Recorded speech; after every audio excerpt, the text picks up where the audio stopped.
Hello guys, welcome to our channel. మనం ఈరోజు దోశ ఎలా ప్రిపేర్ చేసుకోవాలో చూద్దాం. దానికోసం ముందుగా బియ్యం, మినపప్పు ఇలా ఒక 3-4 అవర్స్ నానబెట్టుకొని ఇలా మిక్సీ పట్టుకోవాలి. అండ్ ఆ బ్యాటర్ని మనం ఒక గిన్నెలో వేసి నైట్ అంతా పెట్టాలి. సో మనకి బ్యాటర్ ఇలా పులుసు, ఈ బ్యాటర్లో కొంచెం వాటర్ వేసి కలుపుకోవాలి.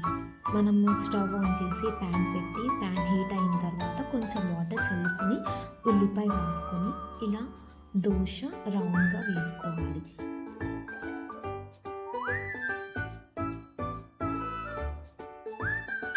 ఉల్లిపాయ, కొంచెం ఆయిల్, కారం వేసుకోవాలి. అండ్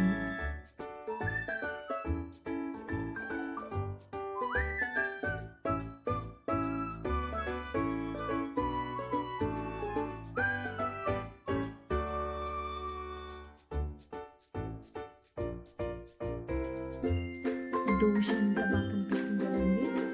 టేస్టీగా ఎప్పుడైనా ఇమీడియట్గా కావాలనుకుంటే ఇలా ఒక దోశ వేసుకుంటే చాలా బాగుంటుంది. సో ఫైనల్గా మనం కొంచెం కొత్తిమీర దోశ మీద వేసుకొని ఇలా కొంచెం ఇలా మూత పెట్టుకుంటే కొంచెం తొందరగా రెడీ అవుతుంది. దోశని ఇలా జాగ్రత్తగా పెనం నుంచి తీయాలి. దోశని ఇలా వన్ సైడ్ రోస్ట్ చేసుకుంటే టేస్ట్ చాలా బాగుంటుంది. దోశ చాలా క్రిస్పీగా అండ్ టేస్టీగా బాగుంటుంది. అండ్ ఈ దోశను పల్లీ చట్నీ